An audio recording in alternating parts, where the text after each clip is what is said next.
Hey guys, Mike in the Great Outdoors. I am in Iceland. I am in a rented camper van that I wanted to do a quick review on. Not really review, just kind of show it to you. It may be good for those people that are out there renting, wanting to rent a van here in Iceland, or might give you some ideas on your own van build. Built 2 vans myself, so actually I like some of the ideas that are in here. At first I didn't like them, but kind of grew on me, and I understand why they did what they did. So let's get to it.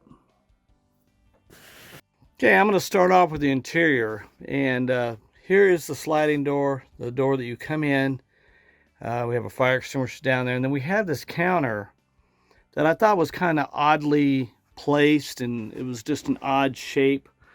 Of course, that's the driver's seat up there, and this is kind of a bulky looking counter. I thought, I don't really like it. So when you go to cook on it and preparing food and doing whatever you do, I understand why they made it the size they did. I'm going to pull out the stove here. It's got a little portable stove. Down below, you just have a couple little compartments here. Excuse the mess. We've been living in here for about 7 days now. So we got our food down in there. Down there, that black box is a stove. Over here is a probably roughly 5-gallon water jug for the sink that you just pull out, and you can fill up when it's done. It's got a quick disconnect, can't even talk, for the electricity and for the water. And then we have this cooler over here, which is not on. Let me open it up and show you how big it is. It's got some really tall bottles in there. We probably need to restock here a little bit. We got a couple more days here in Iceland. But this thing only runs when the engine's running. And but it's been doing a good job. It's been staying cool for the whole time that when the engine's not running. It worked really well, and that's the name of it right there. It also has a heater over here. You just turn the switch and you have heat, and it has a battery gauge over there that lets you know how much power you got. There's the heater vent where the heat comes out. Works real good. Have not had any issues with it. Let me swing around over here. Show you the seating area and the couch.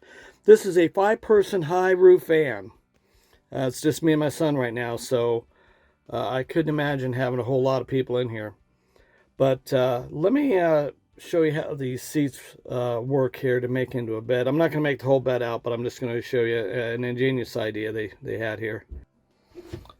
So these cushions just pop off, and there's 2 holes in the wall that they hook into in the back. Let me show you the hooks. It's going to be upside down, but I'll show them to you. So there's the hooks, and it's just a piece of plywood with some foam and some material around the outside of it.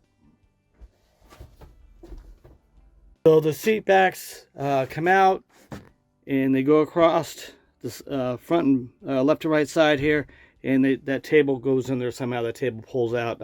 We never made the bed into a bed down here, just because my son uses one side. We pull these backrests off, and there's plenty of room for one person to sleep, one on both sides. But this is supposed to be a 5-passenger van. There's storage up underneath here on both sides and across the back. And you can get to the storage in the back from the back doors.